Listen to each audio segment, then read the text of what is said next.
दोस्तों इस वीडियो में हम आपको सिखाएंगे मैथ्स। दोस्तों अगर आप मैथ्स में कमजोर छात्र हैं तो आपको टेंशन लेने की बिल्कुल भी जरूरत नहीं है, क्योंकि दोस्तों इस चैनल पे मैं आपको मैथ्स को एकदम बेसिक से समझाने वाला हूं। दोस्तों बेसिक से कहने का मतलब है जीरो लेवल से दोस्तों बताऊंगा और हाई लेवल तक ले जाऊंगा। दोस्तों इस चैनल पे बेसिक चीज है, कितने दिन चलेगी दोस्तों? 10 दिन चलेगी और ये बेसिक का पहला पार्ट है। दोस्तों इस प्रकार से 10 पार्ट आएंगी। 10 पार्ट तक मैथ अगर जो आप कंप्लीट कर लेते हैं तो बेसिक चीजें आपकी कंप्लीट हो जाएंगी। मैथ के प्रश्नों को जब आप सॉल्व करते हैं तो बेसिक चीजें जहां पे गुणा भाग वो जोड़ घटाना ये सब चीजें में आपको प्रॉब्लम आती हैं, ये सब चीजें आपको प्रॉब्लम नहीं आएंगी, क्योंकि ये चीजें आप बेसिक में सीख लेंगे। उसके बाद दोस्तों इसी चैनल पे मैं आपको एकदम चैप्टर वाइज शुरू करने वाला हूं। चैप्टर वाइज कहने का मतलब है प्रत्येक chapter, percentage, profit loss, discount, सारी चैप्टर ए से जेड तक जितनी भी चैप्टर हैं सारी मैथ की चैप्टर आपकी मैं कुछ दिनों में कंप्लीट करा दूंगा और आप भी मैथ में दोस्तों एकदम स्ट्रांग हो जाएंगे और मैथ के प्रश्नों को सेकंडों में आप भी सॉल्व करने लगेंगे। तो आइए दोस्तों शुरू करते हैं बेसिक मैथ का पहला पार्ट।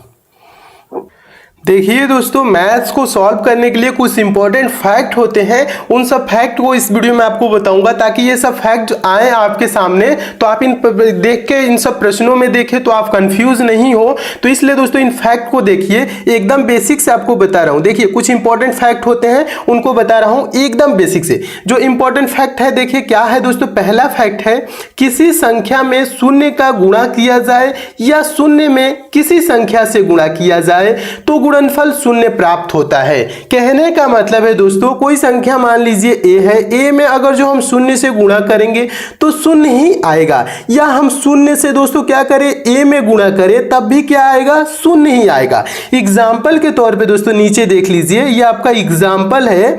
ये चीज अगर जो हम 5 में गुणा करेंगे 0 से, ठीक है, 5 गुणे 0 करेंगे तो वैल्यू क्या आएगी? 0 ही आएगी। या दोस्तों आप 0 से 5 में गुणा करेंगे तो भी वैल्यू क्या आएगा? मान क्या आएगा? 0 ही आएगा। एकदम अच्छे से समझिएगा, एकदम बेसिक से, ठीक है। या दोस्तों अगर जो हम कह ले 8 गुणे 0 गुणे 9 गुणे 6 बराबर भी क्या आएगा दोस्तों? शून्य आएगा। शून्य क्यों आएगा? क्योंकि बीच में एक आपको कहीं पे भी शून्य दिख गया तो वैल्यू क्या हो जाएगी दोस्तों? शून्य हो जाएगी। कैसे शून्य हो जाएगी देखिएगा, क्योंकि 8 गुणे 0 कर देंगे तो क्या हो जाएगा दोस्तों? शून्य हो जाएगा। और 0 गुणे 9 करेंगे तो भी क्या आएगा? शून्य हो जाएगा। और 0 गुणे 6 करेंगे तो भी क्या हो जाएगा? शून्य हो जाएगा। ये चीज समझिएगा, ठीक है। नेक्स्ट देखिए दोस्तों दूसरा आपका फैक्ट है, दूसरा भी महत्वपूर्ण फैक्ट है। फैक्ट है शून्य में किसी संख्या से भाग दिया जाए तो भागफल शून्य प्राप्त होता है, ठीक है। समझिएगा किसी संख्या के क्या दोस्तों क्या करना है? शून्य में किसी संख्या से भाग दे दे। या दोस्तों शून्य में आप कोई संख्या ए है, भाग करेंगे तो क्या वैल्यू आएगी? शून्य आएगी। एग्जाम्पल के तौर पे दोस्तों समझिएगा, यहाँ पे अगर जो शून्य में हम 7 से भाग दे दे तो वैल्यू क्या आएगा? मान क्या आएगा दोस्तों? शून्य आएगा। शून्य में दोस्तों हम 39 से भी भाग दे देंगे तब भी शून्य आएगा। शून्य में दोस्तों 484 से भी भाग दे देंगे तब भी क्या आएगा? शून्य ही आएगा। शून्य में दोस्तों हम 1 लाख से भी भाग दे दे तो भी वैल्यू क्या आएगी? शून्य ही आएगी। इस बात का ध्यान रखेंगे। जो नेक्स्ट दोस्तों फैक्ट है, तीसरा मोस्ट इंपॉर्टेंट दोस्तों ये फैक्ट है, तीसरा फैक्ट है दोस्तों, इसे समझिएगा। किसी संख्या को शून्य से भाग दिया जाए तो भागफल इन्फिनिटिव यानी कि अनंत प्राप्त होता है। अगर जो किसी संख्या में हम दोस्तों क्या करेंगे? शून्य से भाग देंगे तो क्या भागफल होता है? इन्फिनिटिव प्राप्त होता है। कहने का मतलब है अगर जो कोई संख्या है दोस्तों ए, उसमें हम कर दे 0 से भाग, यानी कि ए में 0 से भाग कर दे, ए में 0 से भाग कर देंगे तो वैल्यू क्या आएगी? इन्फिनिटिव, अनंत आएगी। अगर जो हम ये चीज है ऊपर वाली फैक्ट को भी ध्यान रखिएगा, ऊपर वाली भी इंपॉर्टेंट है। अगर जो 0 में ए से भाग देंगे, 0 में किसी संख्या से भाग देंगे तो 0 आता है, लेकिन 0 से किसी संख्या में भाग देंगे तो इन्फिनिटिव अनंत आता है। यानी कि आप 17 को 0 से भाग करेंगे तो अनंत आएगा। वैल्यू क्या आएगा दोस्तों? अनंत आएगा, ठीक है। अगर जो 8 को हम 0 से भाग कर दे तो क्या आएगा? अनंत आएगा। 640 को दोस्तों हम 0 से भाग कर दे तो वैल्यू क्या आएगा? अनंत आएगा। किसी भी संख्या में दोस्तों हम 0 से भाग करेंगे तो वैल्यू क्या आएगा? अनंत आएगा। अगर जो हम 0 में किसी संख्या से दोस्तों भाग करते हैं, 0 में किसी संख्या से भाग करते हैं तो वैल्यू 0 आता है। लेकिन अगर जो 0 से किसी संख्या में भाग करते हैं, a/0, तो क्या आता है दोस्तों, इन्फिनिटिव आता है। इन दोनों फैक्ट को दोस्तों याद रखिएगा, क्योंकि मैथ के प्रश्नों में ये अक्सर आते हैं। ठीक है, नेक्स्ट देखिए दोस्तों, अगला आपका फैक्ट है चौथा फैक्ट। चौथा फैक्ट है दोस्तों, किसी संख्या की घात शून्य होने पर उसका मान 1 होता है। किसी संख्या की घात शून्य होने पर उसका मान 1 होता है। कहने का मतलब है अगर जो a का पावर 0 कर दे तो वैल्यू क्या आएगा दोस्तों, 1 आएगा। ये मैथ में पूछा जाता है, आगे आप क्वेश्चन सॉल्व करेंगे ना, आपको समझाएंगे तो उसमें भी ये सब चीजें देखने को मिलेंगी। अगर जो दोस्तों a का पावर 0 है तो उसका वैल्यू क्या हो जाएगा, 1। एग्जाम्पल के तौर पर दोस्तों समझिएगा, 17 का पावर 0 है तो इसका वैल्यू क्या हो जाएगा, 1 हो जाएगा। 5 का पावर दोस्तों 0 है तो इसका वैल्यू क्या हो जाएगा, 1 हो जाएगा। 385 का पावर दोस्तों 0 है तो इसका वैल्यू क्या हो जाएगा, 1 हो जाएगा। या 1 लाख का पावर भी दोस्तों 0 है, किसी भी संख्या का पावर दोस्तों मान लीजिए 0 है तो वैल्यू क्या होगा, 1 ही होगा। ये बहुत ही इंपॉर्टेंट फैक्ट है, इसे भी याद रखिएगा। नेक्स्ट दोस्तों इंपॉर्टेंट फैक्ट है दोस्तों, ये सब इंपॉर्टेंट जितने भी फैक्ट हैं जो आपको नहीं आते हैं इसको आप याद रखिएगा, नोट कर लीजिएगा कॉपी पेन पे। ठीक है, खूब अच्छे से नोट करते चलिए ताकि आपको फिर से कभी जरूरत पड़े तो आप रिवीजन कर ले। ठीक है, अगला देखिए दोस्तों, पांचवा जो फैक्ट है किसी संख्या को स्वयं से भाग देने पर भागफल 1 प्राप्त होता है। किसी संख्या को स्वयं से भाग देने पर भागफल 1 प्राप्त होता है।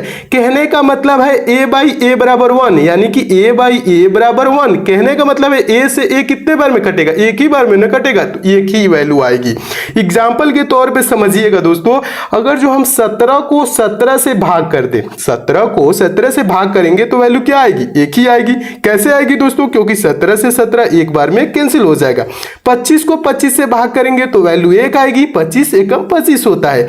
अगर जो दोस्तों हम 0 को 0 से भाग कर दे तो इसकी वैल्यू क्या आती है, नॉट डिफाइन। इसको हम डिफाइन नहीं कर सकते हैं, ये इंपॉर्टेंट है, इस बात का ध्यान रखेंगे।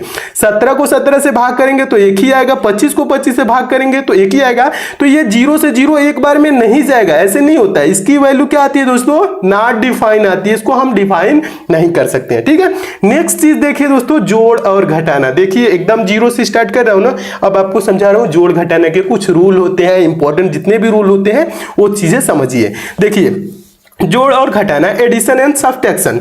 देखिए पहला जो इसमें फैक्ट है, धनात्मक संख्याएं सदैव आपस में जुड़ती हैं और चिन्ह प्लस का लगता है। धनात्मक संख्याएं क्या होती हैं, आपस में जुड़ती हैं और चिन्ह प्लस का लगता है। 2 + 3 करेंगे तो क्या आ जाएगा दोस्तों, 5 आएगा।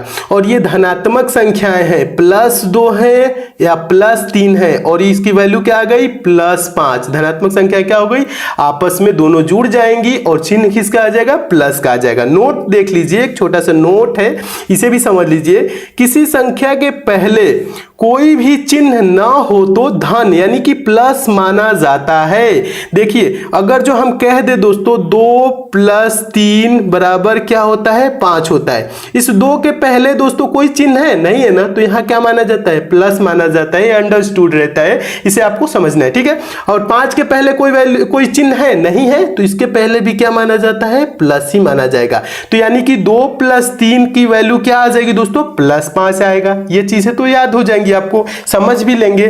ठीक है, नेक्स्ट देखिए दूसरा जो इसका फैक्ट है जोड़ घटाना का, दूसरा फैक्ट क्या कह रहा है दोस्तों, धनात्मक और ऋणात्मक संख्याएं सदैव आपस में घट जाती हैं और चिन्ह बड़ी संख्या का लगता है। देखिए एकदम 0 से पढ़ा रहा हूं, एकदम बेसिक से दोस्तों, खूब अच्छे से समझते हुए चलिए। ये सब चीजें आपको कोई पढ़ाता नहीं है, लेकिन मैं इसलिए आपको समझा देता हूं कि आप एकदम भी कमजोर हैं तो एकदम बेसिक से समझ लेंगे तो इन सब चीजें आगे जाके आपको प्रॉब्लम नहीं करेंगी। ठीक है, देखिए एग्जाम्पल के तौर पे समझिए दोस्तों, एक बार इसको फिर से फैक्ट को समझ लीजिए। फैक्ट है धनात्मक और ऋणात्मक संख्याएं सदैव आपस में घट जाती हैं और चिन्ह बड़ी संख्या का लगता है। तो देखिए धनात्मक और ऋणात्मक संख्याएं क्या होंगी, सदैव आपस में घट जाएंगी। कहने का मतलब है दोस्तों +5 और -7 क्या होगा दोस्तों, बड़ी संख्या में से हम छोटी संख्या को घटा लेंगे। 7 में से 5 को घटाएंगे तो क्या हो जाएगा, 2 आएगा। तो वैल्यू क्या होगी, -2। क्यों होगी, बड़ी संख्या का चिन्ह लगेगा। बड़ी संख्या की चिन्ह क्या है दोस्तों, बड़ी संख्या का चिन्ह है दोस्तों, बड़ी संख्या 7 है और इसका चिन्ह है माइनस। इसका चिन्ह क्या है, माइनस, तो -2 लगेगा। उसी प्रकार से दोस्तों आगे देखिएगा, ये चीजें हैं। नेक्स्ट जो चीज कह रहा है आपका 17 माइनस 9 बराबर क्या होगा दोस्तों, 17 में से हम क्या करेंगे, बड़ी संख्या में से छोटी संख्या घटा देंगे, 17 में से 9 को घटाएंगे तो 8 आ जाएगा और चिन्ह किसका लगेगा, बड़ी संख्या कौन है, 17 यानी कि प्लस है तो इसके आगे भी 8 के आगे प्लस ही है, ठीक है, यानी कि कुछ लिखा नहीं है तो चिन्ह क्या माना जाता है, प्लस माना जाता है। ये चीजें ध्यान से समझते हुए चलिए। नेक्स्ट है दोस्तों, अगर हम कह ले -9 और +17 तो इसमें भी क्या होगा दोस्तों, बड़ी संख्या में से छोटी संख्या घट जाएगा, 17 में से हम 9 को घटा लेंगे तो क्या हो जाएगा, 8 हो जाएगा और चिन्ह इसके सामने कौन लगेगा, बड़ी संख्या यानी कि 17 के आगे क्या है, प्लस है ना, तो यहाँ पे +8 है, ठीक है, इसके आगे कोई चिन्ह नहीं है तो मतलब प्लस है। आगे एक और समझ लीजिएगा, नेक्स्ट एग्जांपल है 9 माइनस 11 तो हम क्या करेंगे दोस्तों, 11 में से आप 9 को घटा लेंगे, 11 में से 9 को घटा लेंगे 2 हो जाएगा और चिन्ह किसका लगेगा, बड़ी संख्या चिन्ह क्या है दोस्तों, 11 के सामने क्या लिखा हुआ है, माइनस लिखा है तो -2 हो जाएगा। 9 माइनस 11 का वैल्यू क्या होगा, -2। आगे देखिएगा, अगला भी यही चीज है, पलट दिया है, -11 + 9 इसमें भी क्या होगा दोस्तों, बड़ी संख्या में से छोटी संख्या को घटा लेंगे, यानी कि 11 में से 9 को घटाएंगे 2 आ जाएगा और चिन्ह किसका लगेगा, बड़ी संख्या का, बड़ी संख्या क्या है, 11 है तो 11 के सामने क्या है, माइनस है तो इसकी भी वैल्यू क्या हो जाएगी दोस्तों, -2 हो जाएगी। -11 + 9 का वैल्यू क्या हो जाएगा, -2 हो जाएगा। अच्छे से समझते चलिए दोस्तों, मैं उम्मीद करता हूं ये सब चीजें आप समझ रहे होंगे। बेसिक चीज है दोस्तों, जब आप समझ लेंगे तो आपको आगे चल के मैथ में प्रॉब्लम नहीं होगी। ये सब चीजें थोड़ी सी उटपटांग लगती है कि कितना बेसिक बता रहे हैं, लेकिन दोस्तों उटपटांग ना समझिएगा, इसे आप समझते हुए चलिएगा। थोड़ा सा टाइम दे देंगे दोस्तों तो आप भी मैथ में स्ट्रांग हो जाएंगे। आप भी दोस्तों वीक, जितने भी वीक हैं उतने ज्यादा आप दोस्तों समझदार हो जाएंगे, उतने अच्छे से प्रश्नों को आप भी सॉल्व करने लगेंगे। इसलिए दोस्तों इन सब चीजों को आप वो सब ना समझिएगा, ठीक है, ऑड ना समझिएगा, खूब अच्छे से समझते हुए चलिए। यही सब चीजें आगे जाके आपको प्रॉब्लम में डालती हैं, तो इन सब चीजों को पहले ही समझ लीजिए कि आगे आपको प्रॉब्लम ना आए। देखिए तीसरा दोस्तों फैक्ट है, तीसरा भी इंपॉर्टेंट फैक्ट है दोस्तों, ऋणात्मक संख्याएं आपस में जुड़ जाती हैं और चिन्ह ऋण यानी कि माइनस का लगता है। इस बात का भी ध्यान रखेंगे दोस्तों, ऋणात्मक संख्याएं आपस में जुड़ जाती हैं और चिन्ह ऋण यानी कि माइनस का लगता है, यानी कि -5 एग्जांपल के तौर पे समझिएगा दोस्तों, -5 और -2 क्या हो जाएगा दोस्तों, -7 क्यों हो जाएगा, ऋणात्मक संख्या क्या होगी, आपस में जुड़ जाएगी, 5 2 जुड़ जाएगा और चिन्ह किसका लगेगा, माइनस का ही लगेगा। कहने का मतलब है, नेक्स्ट एग्जांपल समझिएगा, -7 -5 7 5 जोड़ लेंगे 12 और चिन्ह किसका हो जाएगा, माइनस का हो जाएगा, ठीक है। -8 और -6, ठीक है, क्या करना है, जोड़ना है ना। ऋणात्मक संख्या क्या होती है, आपस में जुड़ जाती है और चिन्ह किसका लगता है, माइनस का ही लगता है। तो -8 और -6 क्या हो जाएगा, 8 6 जोड़ जाएगा 14 और चिन्ह किसका हो जाएगा, माइनस का हो जाएगा। बेसिक चीज है दोस्तों, खूब अच्छे समझते हुए चलिए। तो ये रहा आपका, ठीक है, तो इसे भी मैं उम्मीद करता हूं समझ गए होंगे। गुणा देखिए दोस्तों, गुणा क्या कह रहा है, देखिए दोस्तों गुणा में भी कुछ इंपॉर्टेंट फैक्ट होते हैं, उसे भी आप समझ लीजिए। आगे आपके मैथ के प्रश्न जब सॉल्व करेंगे तो ये सब चीजें भी आएंगी, तो आपको प्रॉब्लम नहीं होनी चाहिए, ठीक है। देखिए जो गुणा है दोस्तों, मल्टीप्लिकेशन है, अगर जो दोस्तों हम प्लस का गुणा प्लस में कर दे तो वैल्यू क्या आ जाएगा दोस्तों, प्लस आएगा। अगर जो +2 गुणे +3 करेंगे तो वैल्यू क्या आ जाएगा, 2 3 6 और 6 के आगे कुछ भी नहीं है, यानी कि ये क्या वैल्यू है, +6 है, समझिएगा अच्छे से। अगर जो दोस्तों हम प्लस का माइनस में कर दे तो वैल्यू क्या आ जाएगा दोस्तों, माइनस आ जाएगा। प्लस का गुणा माइनस में कर देंगे, प्लस गुणे माइनस क्या होता है, माइनस होगा, समझिएगा। +2 गुणे -3 वैल्यू क्या आ जाएगी दोस्तों, -6 आ जाएगी, क्योंकि हमने क्या बताया दोस्तों, प्लस का गुणा माइनस में करेंगे तो वैल्यू क्या आएगी, माइनस आएगी। तो इसीलिए हम +2 गुणे -3 किए तो वैल्यू क्या आ गई, -6 आ गई। आगे समझिएगा दोस्तों, माइनस का गुणा अगर हम प्लस में कर दे तो वैल्यू क्या आएगी, माइनस गुणे प्लस, तो इसकी भी वैल्यू आती है दोस्तों क्या, माइनस आती है, ठीक है। माइनस का गुणा अगर जो प्लस में कर दे तो इसकी वैल्यू क्या आ जाएगी, माइनस। -2 गुणे, एग्जांपल के तौर पे समझिएगा, -2 गुणे 3 क्या हो जाएगी दोस्तों, 2 3 6 हो जाएगा। अब वैल्यू क्या आ जाएगा दोस्तों, माइनस गुणे प्लस है तो ये -6 हो जाएगा, क्या हो जाएगा, -6 हो जाएगा। आगे देखिएगा, एक और है इंपॉर्टेंट है ये वाला फैक्ट फैक्ट है, अगर जो माइनस का गुणा दोस्तों हम माइनस में करेंगे तो वैल्यू क्या आएगी, गुणा करना है दोस्तों, जोड़ना नहीं है माइनस माइनस, ठीक है, माइनस माइनस जोड़ना नहीं, माइनस का गुणा माइनस में कर रहे हैं तो वैल्यू क्या आ जाएगी दोस्तों, प्लस आ जाएगा, वैल्यू प्लस आ जाएगा। एग्जांपल के तौर पे समझिएगा दोस्तों, -2 गुणे -3 वैल्यू क्या आ जाएगी दोस्तों, +6 हो जाएगा। माइनस गुणे माइनस बराबर क्या हो जाएगा दोस्तों, प्लस हो जाएगा। आगे आप मैथ सॉल्व करेंगे तो ऐसे आपको प्रश्न में मिलेंगे ये सब फैक्ट, तो इन सब चीजों में आप क्या होंगे, कंफ्यूज नहीं होंगे, ठीक है, अच्छे से समझते हुए चलेंगे। तो माइनस का गुणा माइनस में करेंगे तो क्या होता है, प्लस होता है, तो +6, इसकी वैल्यू क्या हो गई दोस्तों, +6 हो गया, ठीक है। मैं उम्मीद करता हूं इसे भी समझ गए होंगे। देखिए जो इसका मेन जो निचोड़ है वो चीज समझिएगा। अगर जो दोस्तों यहां पे समझिएगा, ये इंपॉर्टेंट है, अगर माइनस का गुणा सम बार, सम के बार कहने का मतलब सम संख्याएं क्या होती हैं, सम संख्याएं वो संख्या होती हैं जो 2 से विभाज्य हो जाती हैं, 2 4 6 8 10, ये सब क्या है दोस्तों, सम संख्याएं। तो अगर जो माइनस की गुणा अगर जो दोस्तों सम बार 2 बार हो, 4 बार हो, 6 बार हो, 8 बार हो, 10 बार हो, यानी सम बार हो, तो चिन्ह किसका आएगा दोस्तों, प्लस का आएगा, ठीक है। अगर जो दोस्तों माइनस का गुणा विषम बार हो, विषम बार कहने का मतलब विषम संख्या, ये सब चीजें आपके आगे बताऊंगा दोस्तों, सम संख्या क्या होती है, विषम संख्या, अभाज्य संख्या, सभी ये सब चीजें आपको बताऊंगा। लेकिन यहां समझिए विषम बार कहने का मतलब है विषम संख्या, जो संख्याएं 2 से दोस्तों विभाज्य नहीं होती है उसे हम क्या कहते हैं, विषम संख्या कहते हैं। जैसे 1 3 5 7 9 11, ये सब क्या है दोस्तों, विषम। अगर दोस्तों माइनस का गुणा विषम बार हो रहा है तो वैल्यू क्या आएगी दोस्तों, माइनस आएगी। माइनस का गुणा 3 बार होगा तो क्या आ जाएगा दोस्तों, अगर माइनस का गुणा 3 बार, तो 3 क्या है, विषम है, तो इसकी वैल्यू क्या आएगी दोस्तों, माइनस में आएगी, ठीक है, ऐसे समझिएगा। एग्जांपल के तौर पे थोड़ा सा देख लीजिए, इंपॉर्टेंट एग्जांपल है। देखिए अगर जो 2 गुणे -3 गुणे 4 गुणे -2 गुणे -3 का वैल्यू क्या आएगा, इसको हम क्या करेंगे, प्लस माइनस ऐसे नहीं गुणा करेंगे, हम एक ही बार दोस्तों क्या करेंगे, इस टाइप का अगर जो प्रश्न है तो हम क्या करेंगे, एक ही बार गुणा कर लेंगे। 2 गुणे 3 करेंगे, 2 3 6, 6 गुणे 4 6 को 24, 24 गुणे 2 करेंगे, 24 दुना के 48, और 48 गुणे 3 करेंगे तो क्या आ जाएगा दोस्तों, 144 आ जाएगा।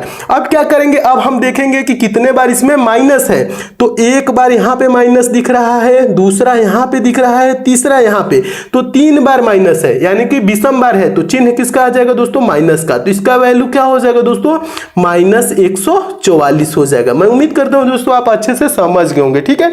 नेक्स्ट एग्जांपल देखिए दोस्तों, अगला एग्जांपल भी इंपॉर्टेंट है। -3 गुणे -2 गुणे -4 गुणे -5, तो इसको हम क्या करेंगे, ऐसे नहीं गुणा करेंगे, गुणा एक ही बार संख्याओं का कर लेंगे, ठीक है। 3 गुणे 2 करेंगे, 3 दूना के 6, 6 गुणे 4 करेंगे, 6 चौको 24, 24 गुणे 5 करेंगे तो 24 5 120 वैल्यू आ जाएगी। अब देखेंगे माइनस कितने बार है, तो एक बार यहां दिख रहा है, दूसरा यहां दिख रहा है, तीसरा यहां दिख रहा है, चौथा यहां दिख रहा है। टोटल कितने बार दोस्तों माइनस का गुणा है, तो 4 बार गुणा है। टोटल कितने बार माइनस का गुणा है, 4 बार गुणा है ना, यानी कि 4 क्या है, सम बार है, सम बार है तो वैल्यू क्या आ जाएगी दोस्तों, प्लस आ जाएगा। तो इसका वैल्यू क्या हो जाएगा, 120, यानी कि +120, तो इसका वैल्यू दोस्तों 120 ही होगा, -120 नहीं होगा। क्यों नहीं होगा, क्योंकि इसका गुणा, माइनस का गुणा सम बार है, तो इसकी वैल्यू क्या आ जाएगी दोस्तों, प्लस में आएगी। मैं उम्मीद करता हूं दोस्तों आप इसे भी एकदम अच्छे से समझ गए होंगे। नेक्स्ट समझिए दोस्तों, अगला क्या है दोस्तों, भाग, ठीक है, जोड़ घटाना समझ गए, गुणा समझ गए। अब भाग का जो इंपॉर्टेंट फैक्ट है, रूल है, उसे समझ लीजिए। उसके बाद दोस्तों आपको बताऊंगा बीजगणितीय संक्रियाएं, ठीक है। देखिए भाग कहने का मतलब है डिवीजन। क्या होता है इसका रूल जो होता है, वो रूल है यदि अंश और हर के चिन्ह समान है तो धनात्मक मान प्राप्त होगा, और यदि अंश और हर के मान असमान है तो ऋणात्मक मान प्राप्त होगा। समझिएगा दोस्तों एक बार और अच्छे से, यहां पे अभी एग्जांपल के रूप में समझा रहा हूं। यदि अंश और हर के चिन्ह समान, समान का मतलब प्लस प्लस माइनस माइनस कुछ भी हो दोस्तों, तो मान क्या होगा, धनात्मक प्राप्त होगा। और यदि अंश और हर के मान असमान, असमान कहने का मतलब ऊपर प्लस हो नीचे माइनस हो, या नीचे नीचे दोस्तों माइनस हो ऊपर प्लस, या ऊपर माइनस नीचे प्लस, ऐसे दोस्तों हो तो उसे असमान कहेंगे, तो उसका मान क्या होगा दोस्तों, ऋणात्मक प्राप्त होगा। समझिएगा यहाँ पे एग्जाम्पल के तौर पे ये चीजें, अगर जो प्लस बटा प्लस हो तो मान क्या होगा दोस्तों, प्लस ही होगा। कहने का मतलब है 6/2, यानी कि +6/+2 है तो वैल्यू क्या आ जाएगी, प्लस में आएगी 3, 2 3 6, यानी कि वैल्यू क्या आएगी दोस्तों, +3 आएगा। ठीक है, इसे अच्छे से समझिए। समझिएगा। नेक्स्ट जो है दोस्तों, अगर जो प्लस बटा माइनस है, प्लस बटा माइनस है, तो इसकी वैल्यू क्या आएगी दोस्तों, ये मान क्या है दोस्तों, ये असमान है, असमान है तो वैल्यू क्या आएगी दोस्तों, माइनस आएगी। और इसका मान क्या है दोस्तों, समान है, प्लस बटा प्लस है तो प्लस आया है, समझिएगा। तो ये प्लस बटा माइनस है तो इसकी वैल्यू असमान है तो ये क्या आ जाएगी, माइनस आ जाएगी। अगर जो 6 बटा माइनस 2 हो जाए दोस्तों, तो ये 2 तिहाई 6, तो वैल्यू क्या आएगी दोस्तों, माइनस में आएगी, 2 तिहाई 6 में, यानी कि -3 आएगी। अगर जो दोस्तों माइनस बटा माइनस हो, तो ये सिंबल जो है दोस्तों, ये चिन्ह क्या है, समान है ना, तो इसकी वैल्यू क्या आ जाएगी दोस्तों, प्लस आ जाएगा। कहने का मतलब है, एग्जाम्पल समझिएगा, -6 बटा -2, ठीक है। तो ये क्या होगा दोस्तों, माइनस तो माइनस ऐसे कैंसिल हो जाएगा और 2 तिहाई क्या हो जाएगा, 6 हो जाएगा, तो इसकी वैल्यू क्या आएगी, +3 आएगी। अच्छे से समझिएगा। नेक्स्ट जो है दोस्तों, माइनस बटा प्लस, माइनस बटा प्लस क्या होगा दोस्तों, चिन्ह क्या है दोस्तों, असमान है। जब चिन्ह असमान होती है तो वैल्यू क्या आएगी दोस्तों, माइनस में आएगी। तो आगे एग्जांपल पे समझिएगा, -6 बटा -2, तो इसकी वैल्यू क्या आएगी, 2 तिहाई 6, -3 आएगी। क्योंकि दोस्तों क्या है, चिन्ह असमान है, चिन्ह असमान है तो वैल्यू क्या आएगी, माइनस में आएगी। तो इसका वैल्यू क्या हो जाएगा दोस्तों, -3 हो जाएगा। नेक्स्ट समझ लीजिए दोस्तों, ये चीज समझ जाएंगे, ये एक बहुत ही कंफ्यूजन वाला चीज है दोस्तों। जो आप मैथ के प्रश्न सॉल्व करते हैं तो बहुत ही कंफ्यूजन होती है, जहां पे ये इस चीज को लेके देखिएगा, बहुत ही इंपॉर्टेंट ये फैक्ट है। इसे समझ जाएंगे तो आपको कंफ्यूजन बहुत ज्यादा दूर हो जाएगा। मैथ के प्रश्न सॉल्व करते हैं तो बहुत ही कंफ्यूजन पैदा करता है। देखिए क्या होता है दोस्तों, लिख देता है -a बटा b, देखिए -a बटा b लिखे या दोस्तों a बटा -b लिखे, वैल्यू एक ही होगी, मान एक ही होगा। या दोस्तों क्या कह देगा, इसको ऐसे भी लिख दे, -a बीच में माइनस दे दे और a बटा b दे दे, तो इसकी भी वैल्यू क्या होगी, वही होगी जो -a बटा b या a बटा -b होगी, ठीक है। वैल्यू एक ही होगा, समझिएगा अच्छे से। क्या होता है, कभी कभी दोस्तों ऊपर माइनस दे देता है तो आप लोग कंफ्यूज हो जाते हैं, तो इसके तो वैल्यू क्या हो जाएगा, माइनस में हो जाएगा। अगर दोस्तों यहां नीचे वैल्यू दे देता है तो आप कंफ्यूज होते हैं, इसका वैल्यू प्लस होगा कि माइनस होगा। ये चीजें कुछ नहीं, सबका वैल्यू माइनस में ही होगा, क्योंकि चिन्ह क्या है दोस्तों, असमान है, ये चीज समझिएगा। तो क्या हो जाएगा दोस्तों, इसकी वैल्यू माइनस में होगी। अगर जो दोस्तों माइनस बीच में दे देता है तो भी आप कंफ्यूज हो जाते हैं, क्या होगा, इसका भी वैल्यू क्या है दोस्तों, बीच में माइनस है तो माइनस ही है, एक बार माइनस है तो माइनस ही है। एग्जाम्पल के तौर पर समझिएगा दोस्तों, अगर जो हम कहते हैं -6 बटा 2, -6 बटा 2, इसकी वैल्यू क्या होगी दोस्तों, -3 ही होगी। या दोस्तों हम कह ले यानी कह दे दोस्तों 6 बटा -2, इसकी भी वैल्यू क्या होगी, 3 ही होगी, -3 ही होगी, ठीक है। इसकी नीचे माइनस है तो भी कोई टेंशन लेने की नहीं है, इसकी भी वैल्यू -3 ही होगी। या कह दे दोस्तों -6 बटा 2, -6 बटा 2, इसकी भी वैल्यू क्या होगी दोस्तों, -3 ही होगी। ये सब चीजें एक ही है दोस्तों, लिखने का तरीका अलग अलग है लेकिन ये सब चीजें बराबर है, यानी कि एक ही है। सबका वैल्यू क्या होगा दोस्तों, -3 होगा। तो ये सब चीजें आए तो दोस्तों आप कंफ्यूज नहीं होइएगा। तो दोस्तों ये रहा आपका बेसिक का पहला पार्ट। अगले दोस्तों ये आपका पार्ट समाप्त होता है पहला। अब नेक्स्ट पार्ट में दोस्तों आपको बताऊंगा बीजगणितीय संक्रियाएं, जिसमें आपको बताऊंगा दोस्तों चर राशियां क्या होती हैं, अचर राशियां क्या होती हैं दोस्तों, उनका गुणा कैसे किया जाता है, उनको जोड़ा कैसे जाता है, वो सब चीजें भी दोस्तों मैथ के लिए काफी इंपॉर्टेंट होती है। तो नेक्स्ट पार्ट को भी दोस्तों आप जरूर देख लीजिएगा, सारे पार्ट दोस्तों देखते चलिए और कुछ दिन में दोस्तों मैं आपको गारंटी देता हूं कि मैथ में आप एकदम दोस्तों स्ट्रांग हो जाएंगे और आप भी मैथ के प्रश्नों को दोस्तों सेकंडों में सॉल्व करने लगेंगे। दोस्तों अगर आपको ये सारे प्रश्न अच्छे लगे हैं तो वीडियो को लाइक जरूर कीजिएगा और आपके जो भी दोस्तों संबंधित हैं, जो भी मैथ में वीक है दोस्त या घर के सदस्य, तो उनको भी दोस्तों आप जरूर मैथ सिखाइए दोस्तों, उनके पास इस वीडियो को शेयर भी कीजिए। और दोस्तों आप इस चैनल को तो सब्सक्राइब करके जरूर जुड़ जाइए। अगर जो आप मैथ सीखना चाहते हैं एकदम बेसिक से तो आप हमसे जुड़े रहिए दोस्तों। और बगल में बेल आइकन का सिंबल बनेगा दोस्तों, जहां सब्सक्राइब लिखेगा तो बेल आइकन प्रेस करके बेल आइकन को ऑन कर लीजिएगा, ताकि जब भी मैं इंपॉर्टेंट मैथ की वीडियो डालूं दोस्तों उसकी नोटिफिकेशन यानी आप तक मैसेज आए। तो मिलते हैं दोस्तों अगले वीडियो में नेक्स्ट पार्ट के साथ, तब तक के लिए दोस्तों धन्यवाद।